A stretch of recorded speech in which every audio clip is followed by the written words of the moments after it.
지금 산업에서 이제 정보의 역할이 좀 멈춰 있는 상태다라고 이제 걱정스러운 말씀을 주셨는데 일단 산업과 관련해서도 지금 법이 바뀌어야 그걸 할 수 있는 게 많으니까 지금 또 민주당이 지금 얘기하고 있는 것 중에 이제 제 눈에 가장 띄는 건 이제 상법 개정입니다. 우리나라의 구조적인 디스카운트 요인 중에 하나를 어떻게 보면 이제 벗겨낼 수 있는 기회인데 사실 그 윤석열 정부도 처음에 밸류업 얘기하면서 상법 개정에 대한 긍정적인 자세였다가 최근 들어서는 조금 이게 중립에서 약간 반대쪽으로 가는 느낌이었습니다. 그래서 그런지 또 민주당은 혼자서라도 상법을 개정하겠다 뭐 이런 얘기가 나오고 있어요. 저는 이런 거라면 뭐 단독으로 하는 것도 저는 찬성하고 싶다. 투자자 입장에서는 그런데 그러면 오늘도 그 관련 발언을 이재명 대표가 한 걸로 제가 보도를 봤습니다. 그러면 이게 상법 개정이라는 게 대충 어떤 거고 민주당에서 지금 하려고 하는 게 어떤 건지 좀 정리를 한번 해주시죠, 소장님. 예, 일단 상법 개정안 이제 정리하자라면 지금 그 민주당에서는 상법을 개정하자라는 거로 지금 얘기를 하고 있고요. 그 다음에 이제 정부에서는 자본시장법을 개정하자. 그러니까 돈쌤이 얘기하신 것처럼 처음엔 좀 찬성을 했다가 그 다음에 이제 상법 개정은 좀 너무 과격하니 자본시장법 개정안으로 충분하다. 약하게 갔죠. 네, 좀 이렇게 지금 현재 붙어 있는 상황입니다. 원래 지난 4일날 우리가 상법 개정 관련해 가지고 소액주주를 이제 우대하는 것을 해서 이제 법을 바꾸려고 하니까 재계에서 이제 좀 우려감을 나타내서 원래 토론회가 열릴 예정이었어요. 그러니까 재계 입장을 좀 듣는. 근데 그게 무상이 돼 버렸죠. 이제 무상이 됐는데 간단하게 얘기한다라면 이제 몇 가지 중에 하나가 이거죠. 일단은 이사, 그러니까 이제 기업을 이끌어가는 어떻게 보면 이제 그 주주들이 위임한 권한이죠. 이사의 충실 의무가 있습니다. 그러니까 이사로서 그 충실해야 되는 게 회사냐, 기업이냐.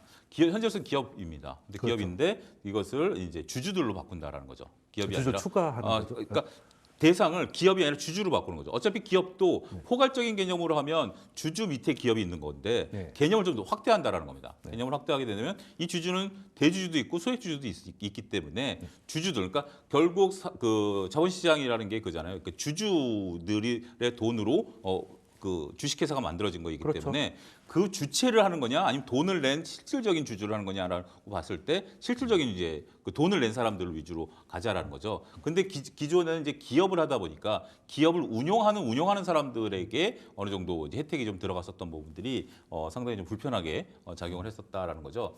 그런데 이제 이 부분에 대해서 재계가 반대하는 것은 소액주주들의 이제 소송이라든지 이런 것들이 상당히 하게 되면 건전한 그 경영 활동에 소액주주들 눈치를 볼 수밖에 없으니까 좀 위배가 되기 때문에 그런 부분들에 대해서는 재계 입장에서는 좀 반대가 현재 지금 있을 수 있는 서로 간에 어떻게 보면 이해 충돌 부분인 것 같아요. 그러니까 이제 기업을 원한다, 주주를 원한다.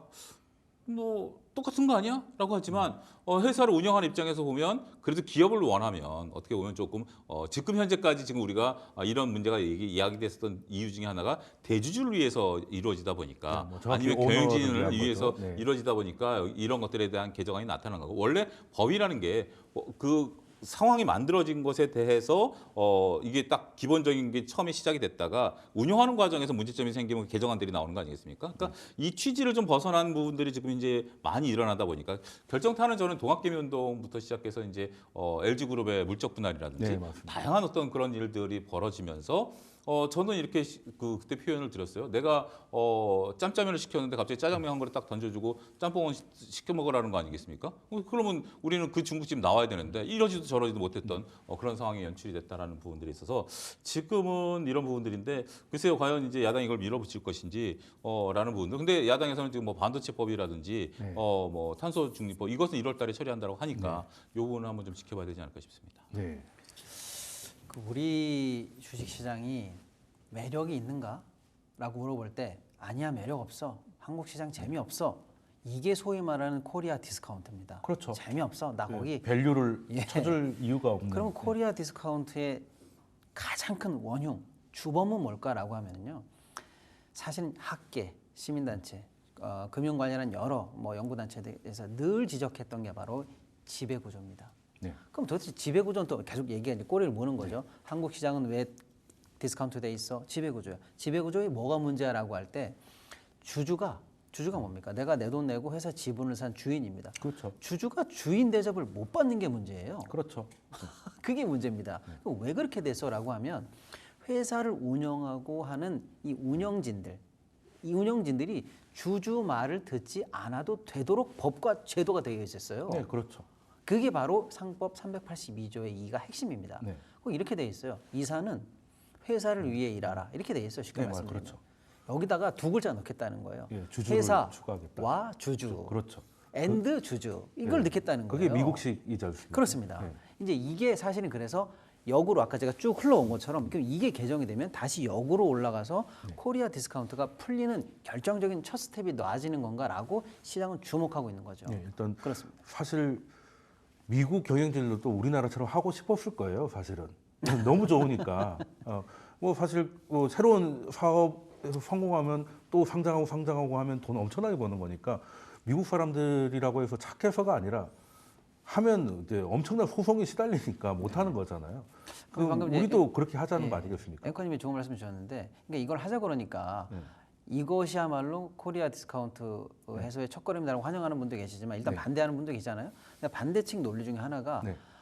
갈라파고스적 법제도다 그래요. 이게 뭐냐 그랬더니 세상에 없이 외딴 섬에만 있는 그 갈라파고스 네.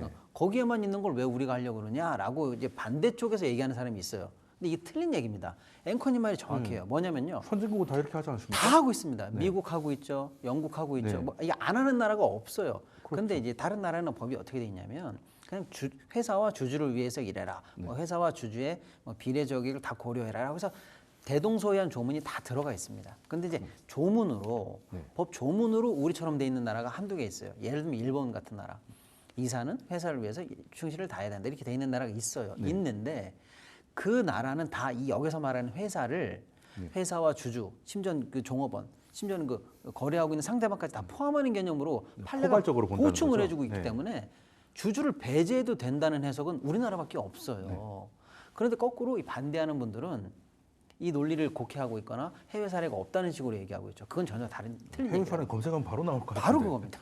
바로 나올 것 같은데. 우리만 잘못돼 있어요. 그리고 사실. 하다못해 우리랑 똑같은 법을 해도 해석이 우리는 굉장히 제한적으로 하고 있고 그렇습니다. 쉽게 말해서 회사한테 손해를 끼치면 배임인데 주주들한테 엿을 먹이면 이제 아무것도 아닌 게 되는 네. 그런 상황이 되는 거죠. 승진하죠. 예, 오히려 더 잘 되고.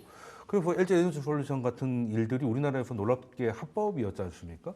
이제 이런 것들이 좀 문제다. 예를 들어서 뭐 구글만 하더라도 뭐 유튜브 따로 올리고 다 올릴 수 있을 텐데 테슬라도 마찬가지잖아요. 그렇죠. 예, 근데 그것도 그 사람이 뭘 몰라서가 아니라 그렇게 했다가는 이게 되니까 네. 우리도 가야 될 것 같은데 이거에 대해서는 뭐 제기 아닌 반대하는 사람이 별로 없는 것 같은데 그렇지 않습니까? 당연하죠. 근데 저도 참 어이가 없는 게 지금 계엄 및 탄핵 사태가 없었다고 생각해 볼게요. 그럼 지금 보통 때 같은 상황이라고 해볼게요. 네. 근데 10 몇 년 만이고 제가 갑자기 기억이 안 나는데 네. 13년인가 10몇 년 만에 16개, 30몇 개인가요? 재벌 대기업 회장단들, 사장단들이 모여서 공동 성명을 냈어요. 바로 뭐냐?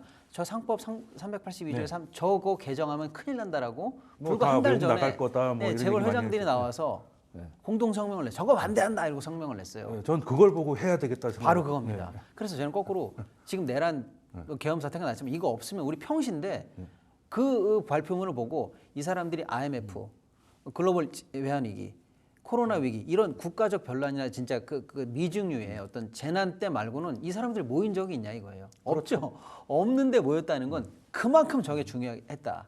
전쟁 났냐? 예, 그래서 아이고, 저도 묻고 싶습니다. 사실 계엄 때 해제 요구한다고 그 밤에 어르신들 모였던 거 하고 이번에 그 재계들 우르르 다 모이신 거 하고는 역시 자기 먹고 사는 문제에 관련되면은 다 뛰어나오는구나 이런 걸 좀 느꼈는데 자 그러면 근데 사실 이건 계엄을 떠나서 민주당이 좀 단독 처리 의지를 보이고 있고 그걸 할 수 있는 상황입니다. 그럼 일단 통화 가능성은 좀 어느 정도 좀 봐도 되는 거겠죠. 그렇죠. 그리고 뭐 서로 간에 모든 제도가 완벽하지 않고 장단점은 당연히 있다라는 부분들도 네. 있죠. 일부 기업들 같은 경우는 이것 때문에 정말 소송에 걸려서 좀 뭐 위태롭게 될 가능성도 배제할 수는 없어요. 근데 이제 두 가지다라는 거죠. 하나는 현재 우리나라 그 소위 말해서 대주주들이 자신들의 지분이 그렇게 많지 않은 상태에서 그렇죠. 여전히 문어발식의 어떤 그런 경영을 하고 있는 부분들에 대해서 그러면 스스로가 어떻게 보면 잘못된 행동을 하고 있었다라고 봐야 되겠죠. 두 번째는 지금 현재 제도가 그렇다면 이대로 가는 게 옳으냐라고 반문을 한번 해봐야 되겠죠. 지금 이 상태에서 갑자기 뭐 내가 주식을 투자하고 있는데 갑자기 물적 분할한다라고 해서 내 돈을 빼나간다라든지 아니면 마음대로 뭐 유무상증자를 한다라든지 아니면 M&A를 한다라든지 아니면 뭐 말도 안 되는 기업에다가 잘 나가는 기업에다가 못 나가는 기업을 합병을 시킨다라든지 이런 식의 관행을 과연 하는 것이 장기적으로 보면 그들이 우리나라에서 이제 자금을 조달하고 기업을 운영하는 것에 옳으냐라는 부분들에서 보게 된다라면 저는 그 부분에 대해서도 한번 고려해봐야 되는 것들이 아니겠나라고 지금 얘기를 하는 거죠. 물론 이제 금융당국이 견제를 하는 부분들도 있습니다. 그 뒤에 이제 바뀐 것이 우리가 물적 분할 같은 경우는 이제 주주한테 먼저 통보하도록 돼 있고, 그다음에 이제 합병 같은 경우에도 정말 조금 뭐 좋은 회사에다가 나쁜 회사를 합병하는 것들에 대해서는 금감원이 법적인 부분들을 제대로 좀 들여다보는 그런 행위들은 좀 하는 것 같아요. 근데 어떻게 보면 지금 그런 것이 어떻게 보면 그 금감원의 의지에 따라서 달라지는 부분들이다라면 법제화할 필요는 있다라고 보는 거죠. 금감원도 그 부분에 대해서 나름대로 법이 있는데 그동안 안 지켰다라고 그러면 그들이 스스로 그 권익기관이 문제가 되는 거 아니겠습니까? 뭐 일단 합법이 없으니까 네, 지금까지는 그런 부분들에 대한 어떻게 부분들을 못하고. 보게 된다라면 이게 상당히 좀 안타까운 게 만약에 이게 정말 그 야당의 안이 재계 입장에서는 너무 세다. 불편할 수도 있겠죠. 너무 세다 불편할 수도 있으면 그걸 완충작용을 정부가 이제 자본시장법 개정을 통해서 우리가 이제 뭐 배임죄를 좀 완화시켜 준다라든지 이게 전 그동안 아니었었거든요. 그게 어떻게 보면 협상 과정에 있어서 나름대로 반영이 돼야 되는데 지금 정부가 무너져 버리고 여당이 무너져 버린 상태이기 때문에 이 부분은 상당히 조금 우리가 그 재계 입장에서는 좀 곤혹스러울 수밖에 없겠다라는 건 인정하지만 뭐 지금 이 상태가 과연 정상이냐라고 봤을 때 이것을 재계는 정상이다라고 볼 수는 있겠지만 많은 투자자들이 비정상이라고 본다라면 이 부분에 대해서는 물론 우리가 이제 금투세 같은 경우도 그렇잖아요. 원래 그게 법으로 만들어진 거잖아요. 여야가 합의해가지고 네, 통과됐었죠. 시행 시기만 달랐을 뿐인데 결국 그게 또 국민들이 요구해서 폐지까지 된 거 아니겠습니까? 결국 법이라는 것이 상황과 물론 이제 뭐 그 국민들의 의견이 반영돼야 되는 부분들인데 이 부분에 대해서는 조금 재계 입장에서는 오히려 그냥 불편하게 넘어갈 수밖에 없는 형국이 만들어져 버렸다. 저는 그렇게 설명드리겠습니다. 재계에서 이 상법 개정안을 반대하는 명분으로 들고 있는 또 하나가 뭐냐면 네. 주주들의 지나친 간섭으로 경영이 위축된다. 네, 뭐 그렇죠. 그리고 뭐 후송에 시달려서 예. 맨날 법원 가야 된다. 장기 일 못한 투자나 모험 투자가 안 된다. 이런 얘기예요. 그건 무슨 뜻이냐면은 장기 투자는 예를 들어서 뭐 한 20년, 30년 투자하고 해야 회사가 크는데 중간에 자꾸 배당 달라고 그래가지고 네, 돈이 다 없어진다 뭐 이런 얘기고 네. 아니면 이게 참 미래 기술을 위해서 우리가 모험적으로 투자해야 되는 건데 네. 야 그 확률로 낮은 거 왜 하지 마 이래가지고 주주들이 말릴 것이다. 그러면 결국 기업이 성장하거나 제대로 커갈 수 없을 것이다라는 얘기를 하는데 천만에 말도 안 되는 얘기입니다. 이런 얘기를 한다는 것 자체가 말이 안 된다고 저는 생각하는데 예를 들면 이런 거예요. 이런 생각에 근저에는 뭐가 깔려있냐면 주주들은 다 짐으로 보는 거예요. 경영에 반대 요소. 근데 자기 회사의 주인들이 사실은 주주인데 주주가 회사의 미래 발전 가능성을 스스로 배척한다는 그런 생각이 어떻게 나오는지 모르겠어요. 예를 들면 이런 겁니다. 테슬라의 그 수많은 주주들이 야 전기차 하나 팔어. 야 무슨 자율주행이야. 야 무슨 뭐 미래 기술이야. 이런 거 얘기하는 사람 무슨 로봇이야 이런 거 얘기하는 사람이 있습니까? 한 명도 없어요. 한 명도 없습니다. 그렇죠. 회사에 말이 되는 계획이나 말이 되는 투자나 말이 되는 장기 플랜을 반대하는 주주가 어디 있습니까? 근데 그럴 것이다라고 얘기하는 것 자체가 기우고 주주를 짐으로 보는 생각에 다른 말이 아니다 이렇게 저는 보고 있는데 또 한편으로 이제 아까 우리 선생님 잠깐 말씀해 주셨는데 이제 배임죄 관련해서는 사실 꼭 얘기를 해야 되는데 이 만약에 주주가 회사의 잘못된 의사결정 때문에 아 내가 피해를 봤어 이런 생각이 들었다고 해볼게요. 이 피해 구제를 위해서는 두 가지 방법이 가능하죠. 하나는 민사적으로 내가 돈으로 배상받아야 되겠어라는 게 있고 또 하나는 형사적으로 당신을 감옥으로 보내야 되겠어. 이 두 가지입니다. 근데 우리나라는 그동안 어떻게 돼 있냐면은 민사배상이 거의 불가능합니다. 제가 이제 네, 뭐 법이 그러니까. 예, 심지어는 증권 관련한 집단 소송은요 6심이에요. 6심. 1, 2, 3심이 아니고 6심으로 되어 있습니다. 소송에 들어갈 건지 말 건지를 따지는데 3심이 필요해요. 네. 적격이 되느냐 안 네, 되느냐. 그 보호 장치가 굉장히 많다는 거죠. 그렇죠. 네. 그리고 그걸 이기고 나야 본 소송이 들어가니까 사실상 6심이 끝나야 결심이 나옵니다. 그러니까 민사적으로는 전혀 우리 투자자나 주주분들은 무기를 갖고 있지 못해요. 네, 그렇죠. 그러니까 겨우 배임으로 이제 매달려 보는데 배임도 다 져요. 그런데 이번에 상법 개정안이 왜 재벌들이 싫어하냐면요. 배임죄가 확대될 가능성이 있기 때문입니다. 그렇죠. 배임은 이렇게 되어 있어요. 타인의 사물을 처리하는 자가 그 임무에 반해서 무엇을 잘못하면 네네. 배임이 되거든요. 그러니까 배임이 되려면 기본적으로 개념이 타인의 사물을 처리해야 된다는 거예요. 네. 그러면 이 회사 이사라고 해볼게요.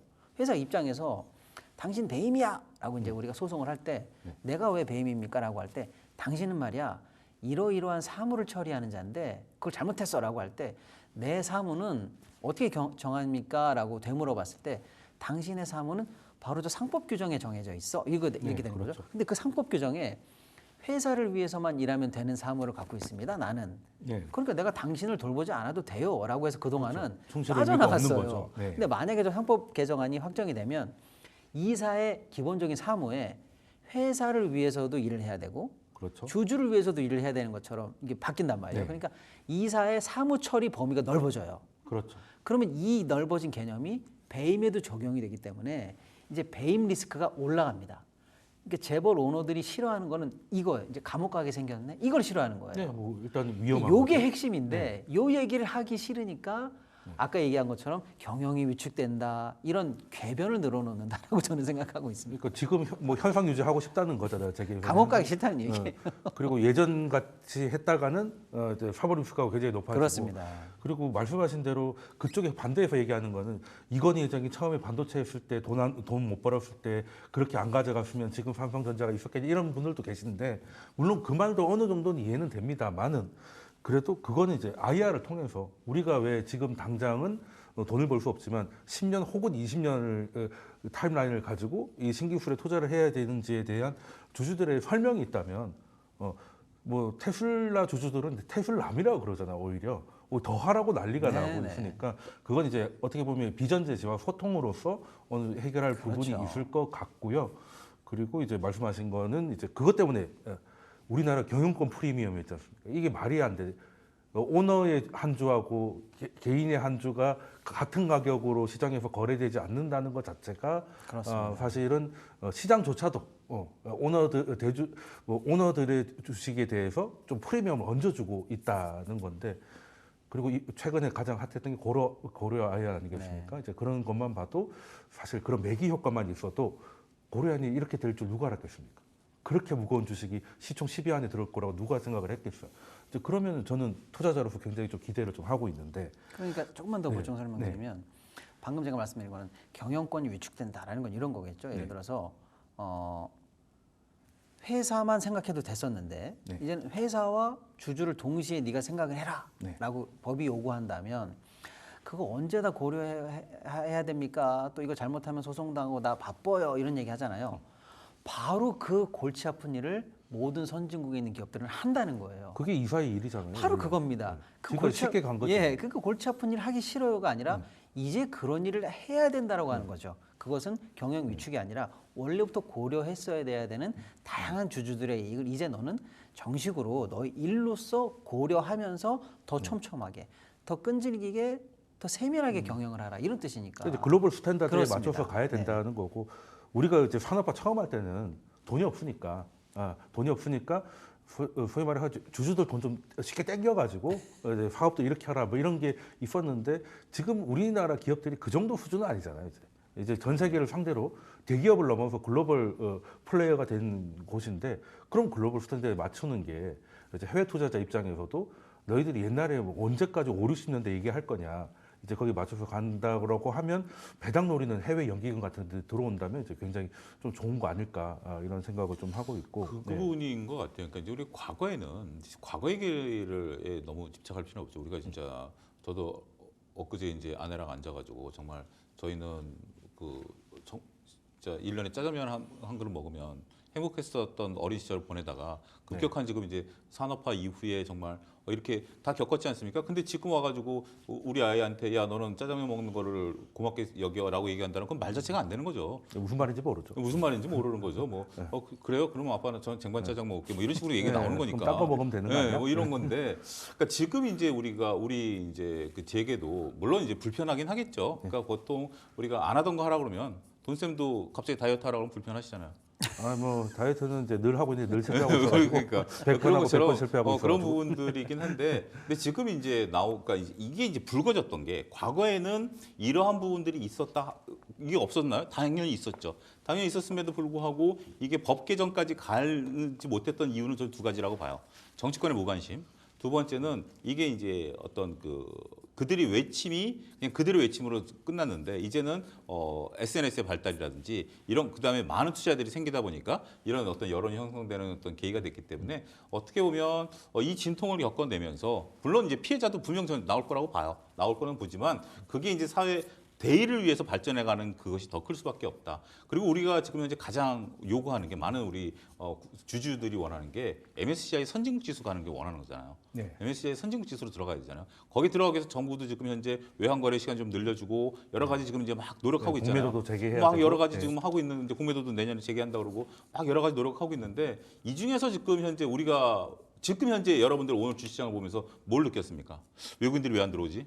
외국인들이 왜 안 들어오지? 라고 하는 것도 물론 이 상법 개정 때문에 외국인들이 안 들어오는 건 아니에요. 라고 하지만 근데 외국인들이 들어올 수 있는 10가지 중에 한 가지를 우리가 좀 봐야 되겠죠. 나머지는 이제 환율이라든지 뭐 기업의 뭐 이익이라든지 이런 것들이 있지만 이러한 것 때문에 지금 못 들어오고 있는 애들이 있다라면 그런 것까지 다 풀어주려고 노력해야 되는 거 아닌가요? 저는 그 부분에 대해서는 우리가 조금 크게 봐야 되지 않을까 네. 라고 저도 지금 이 재벌 또 지배주주들이 잘못 생각하고 있는 게 있습니다. 시절이 바뀌었어요. 그렇죠.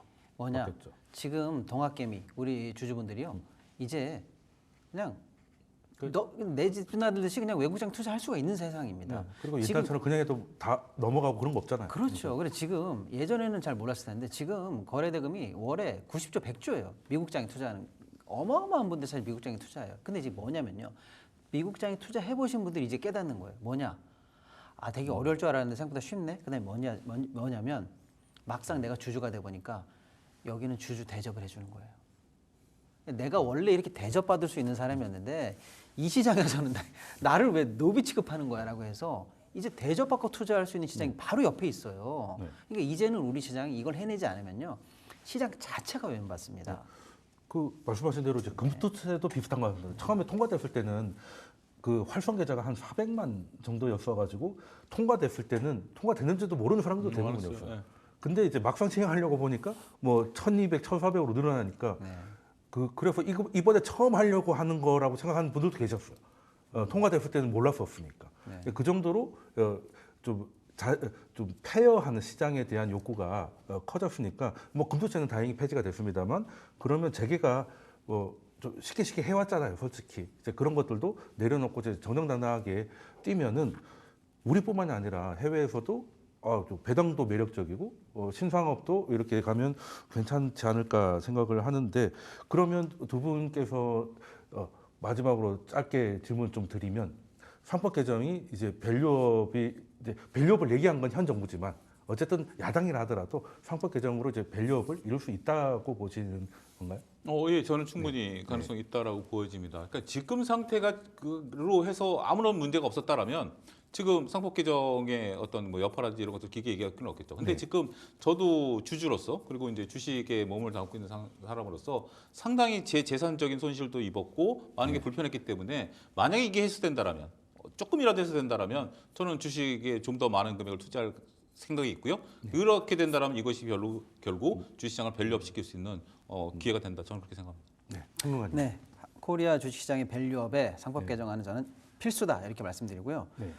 시작이자 끝이다. 그래서 만약에 이번 기회에 만약에 상법 개정이 만약에 안 된다. 그러면 어떻게 보면 저는요 국장의 사망 선고다. 그렇죠. 이것까지도 이 정도까지도 안 저는 되면 심각하게 봅니다. 굉장히 좀 실망스러운 그렇습니다. 반응이 나오지 않을까. 예, 알겠습니다. 그러면은 뭐 합의가 됐든 단독이 됐든 어떻게든 좀 통과하기를 좀 투자자의 마음으로서 기대해 보겠습니다. 오늘 두 분과 함께 이야기 여기까지 듣도록 하겠습니다. 박시동 경제평론가님, 차영주 소장님이셨습니다. 감사합니다.